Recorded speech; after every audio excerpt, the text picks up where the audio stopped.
Jason Capel drama in North Carolina continues in SirVocea Dennis. Comes up big at the Senior Bowl. Also, coming up today, an interview with SirVocea Dennis at the Senior Bowl. All come up today on this episode of Locked On Pitt.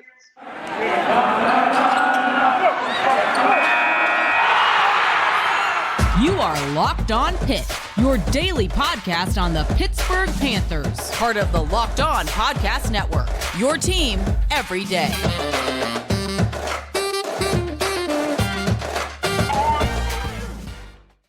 What's going on, everyone? Welcome back to another episode of the Locked On Pitt podcast. As always, I'm your host, Nick Faribault. We've covered all sorts of interesting areas this week. So it's an airport flying back home, of course, from the Senior Bowl. Was here all week covering SirVocea Dennis and stuff for Steelers.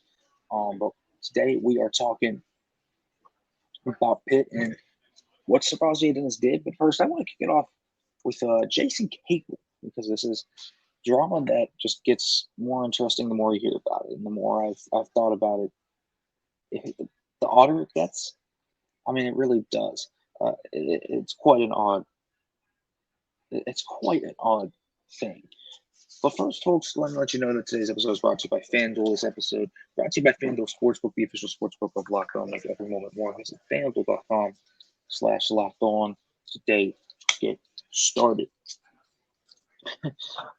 But, you know, I did talk a little bit about this on Thursday, immediately following the victory. But we now have the actual tweet that they are upset about. Sources have confirmed, spokespeople have confirmed. It is this tweet. Let me put it up right now, probably right over my face. Let me put it up. Yep, right over my face. But this is the tweet. This is the game day graphic that North Carolina used. It is a walk-on player, with number 25, putting the number 3 out after making a 3 for the game day. That is the graphic that they are upset about. What are the connections there? Jason Capel wore 25, and he would often do that 3 symbol after making 3. Guys, this is a reach. I talked a little bit about it on Thursday, but this is bigger than just that. Like, this is not a graphic. This is not about a graphic. This is so much bigger than a graphic. It's, what Jeff Capel said, 2009. This is 14 years of pent-up frustration just being poured out through a conduit. That conduit being this graphic. And it's such an odd... It is truly such an odd topic, because really, there is nothing about that, to me, that is that bad. It's pretty innocuous. It's pretty harmless. So, yeah, I'm a little bit surprised by it all. But clearly, it has hit a nerve, if you will, with Jason Capel. He is not happy about it. He has made that clear. This is a guy in Jason Capel, man, that really, it's just clear, you know, his alma mater, he expected to feel more love. And he's not feeling that love. And so when that happens, you can get things like this, unfortunately. And that's largely what happened, I think, here with Jason Capel, is that just in the past, you know, when Jeff was at OU and they made it to the tournament, they booed Jeff and Jason, and he didn't feel loved then. He probably felt like he's been slighted in the past, and he probably feels like his time at UNC isn't properly addressed. I'm not the one to say if that's true or not. I am not an expert in Jason Capel UNC relations, but trying to make sense of this, I think that's what this is. It's kind of overshadowed Pitt's winning. I mean, This bracketology for today is really good. 8 seed, 9 seed, 10 seed, they're in on every single one. That's the point here. This win kind of shot them up into sure status. But Jason Capel clearly just very upset at this.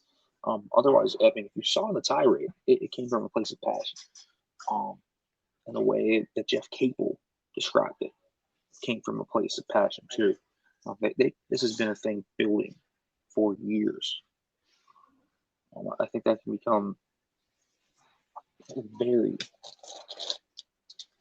very, very, very evident the more that this is happening. The more we have talked about this is a long-term thing that has just built up to now. And certainly, I think spilled over finally. I think it kind of spilled over into a public eye more now. And I talked about how, it doesn't matter really what you are. If you're in-law, whatever, you're going to get booed for the place. Jeff Capel's going to get booed to Cameron if he ever beats Duke down there. But Jason Capel has felt slighted for years. And I think this is a historical type of build. The graphic itself, big reach to me. I don't see the disrespect in it. He wore number 25. It's a walk-on post. They've done that in the past. There's nothing out of the ordinary with this post to me that signals a shot at Jason Capel. And that era with Jason Capel, wasn't a successful era of UNC basketball, but he was a first-round pick. He was a really good player. He was a captain of that group.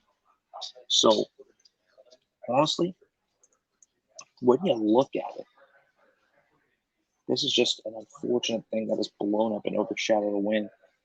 And I hope for Jason Capel and Jeff, I think this has clearly become something that tugged at them. It has not been. It's a soft spot. I think you could tell that. Jeff gave like a 3-minute answer on this. So I think for both of them, clearly they're not feeling that love, that reciprocated love that Jason has given to them. I think that's what this is. And so you look at Jason Capel, man. I hope he does feel that love more. I think the reaction to this one is a reach specifically. But it's drama that has overshadowed a win, and I hope it kind of gets smoothed over here for Capel's sake too, just because it seems like this has been a thing for like 15 years, which is quite absurd at this point for Jason Capel to kind of deal with. So we'll see kind of how this shakes out. Hopefully it kind of dissipates, and hopefully next year when they go to Chapel Hill, everything is much better here for Jason Capel and Jeff. But I want to flip over now to the sequel. I want to talk about SirVocea Dennis and kind of what he did in Mobile and just discuss his performance there. Because I heard a lot of good things, and I heard a lot from this as well about SirVocea Dennis. But first, folks, I'll let you know about FanDuel, the official sportsbook of Locked On. Super Bowl's around the corner, folks, so you need to make sure you get in on it with FanDuel. And if you haven't done it, that's even better. They have so many great features to make betting easy on sports. So much, much, much more fun than you would ever imagine. Download FanDuel now so you can bet on the Super Bowl between the Chiefs and Eagles with a no-sweat first bet. You'll get up to $3,000 back in bonus bets if your first bet does not win. FanDuel lets you bet on everything from the money line to point spreads to who will win. It's for a touchdown, point spread, so much more. Feel free to lay anything down as you want. So, folks, all you have to do is join FanDuel today at FanDuel.com/lockedon to claim your no-sweat first bet on Super Bowl 57. That's FanDuel.com/lockedon. Make every moment more with FanDuel, official sportsbook partner of the NFL. I also want to give a shout out to our sponsors at LinkedIn. If you're a small business owner or hiring manager, you know that success in 2023 is all dependent upon the team members you surround yourself with. That's why LinkedIn Jobs is the best that you can use to hire qualified candidates more efficiently by matching open roles with people who have skills, values, and experience to help you achieve your goals. LinkedIn Jobs helps you attract qualified candidates to open jobs with targeting tools. They go beyond resume data by using insights from your job post, company, and all the profiles on LinkedIn to find the most qualified candidates for your job. It's the most easy way to screen and rate applicants based on your qualifications on one platform. So LinkedIn Jobs helps you find the qualified candidates you'll want to talk to faster. So post your job free at linkedin.com/lockedoncollege. That's linkedin.com/lockedoncollege. Post your job for free. Those terms and conditions do apply. All right, folks. Let's get into this. SirVocea Dennis this week. I would describe it as a roller coaster. Boss is boss. First of all, I think that was the first thing that jumped out at me. He's a leader. He's a guy that leads. He's a highly intelligent football mind, a high character player. They've come to know this over 4 years. We're seeing him play up at Acrisure Stadium, Hinesfield. It's become very clear, right? And to me, when you look at it, this is a guy that needed this week to prove he can adjust to the NFL coverage schemes and the other type of positions, because we know Juju's scheme is so unique. And that legitimately has been something I think he's proven.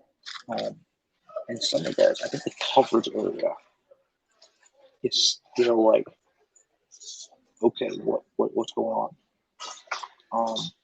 I still think you don't really know that. He had some over aggressive eyes. The Tyja Spears play that's going around, prime example of that, where he just gets too aggressive. His eye discipline isn't good. He self-admitted that to me this week, that he feels like his eye discipline wasn't good this week. I think that was his biggest kind of knock. But I think that can be easily adjusted. I think that's coachable.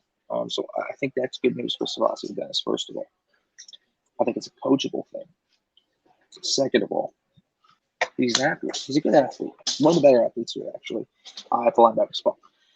I'm not huge on the linebacker class, period, but Voss has athleticism and has upside within that athleticism. I think that's good news for him, because I think he gets sneak higher up as a result of that. So what I really wanted to do with him was kind of get outside my bubble. I've seen Voss. I know Voss's story. I know who Voss is. It's just hard not to know Voss, right? I've just been around him so much. So I went and talked to scouts. I wanted to see what they said about Voss. And there are a few things that kind of jump out to me. Number one, everyone loves Voss's leadership and intangibles.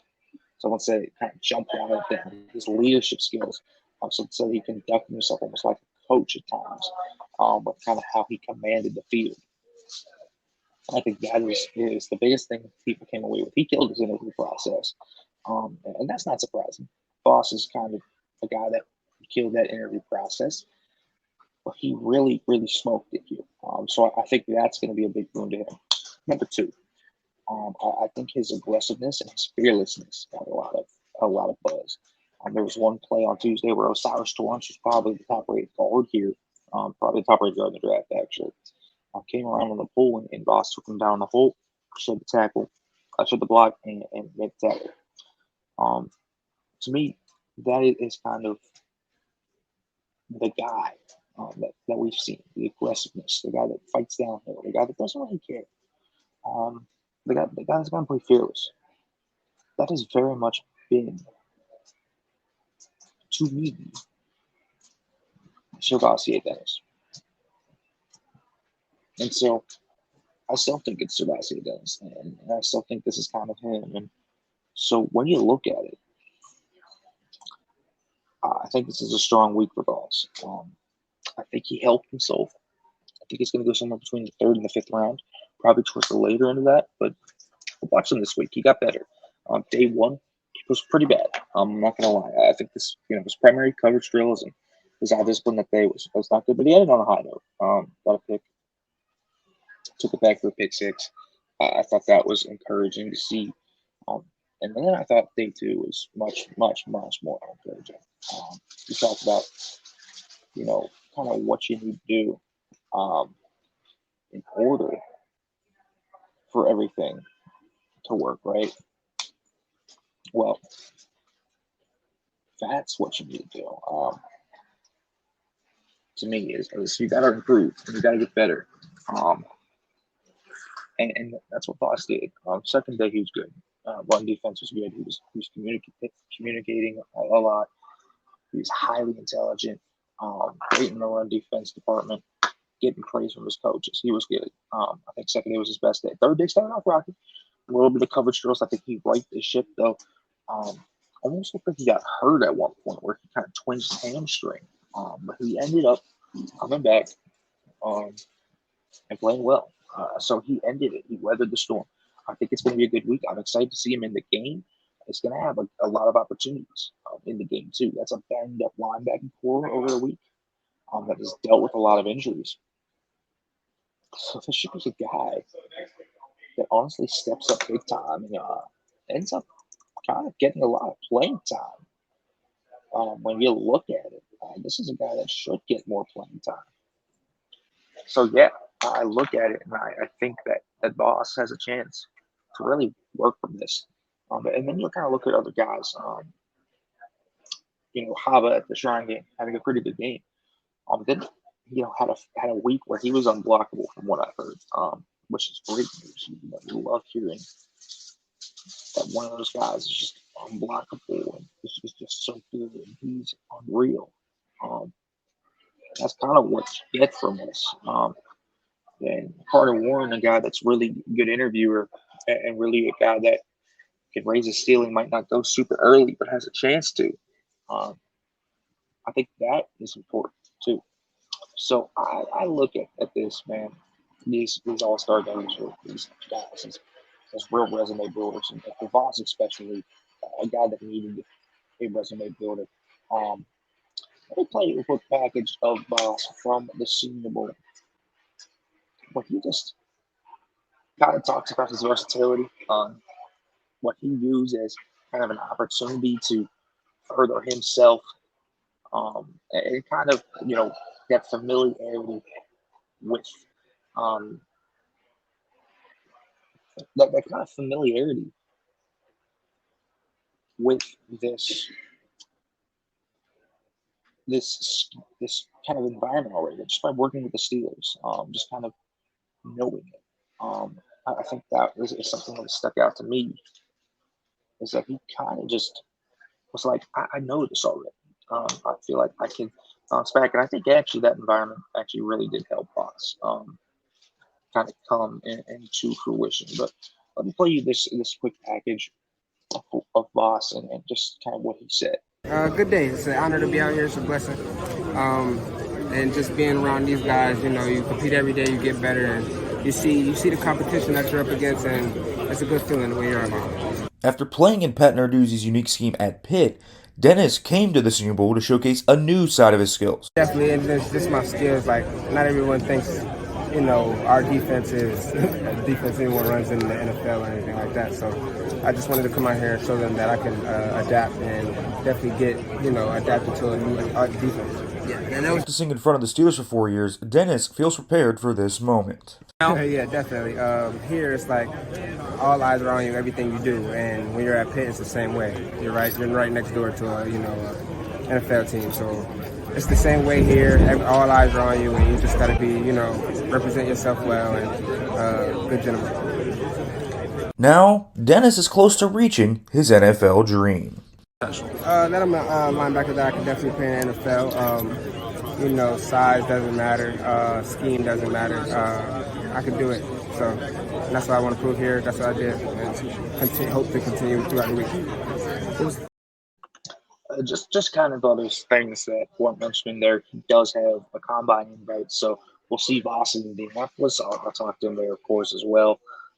Very excited to see him there, along with a bevy of other players. I would expect we already know he's going to be there. So I'll talk to some of those guys that are going to be at the combine as well. But great week for Voss. Great kind of resume builder week for him to kind of get at it and go at it. So very excited to see what he can do in the NFL. And I think he has an opportunity to be really, really good. All right, everybody, that's all here for me at the Senior Bowl.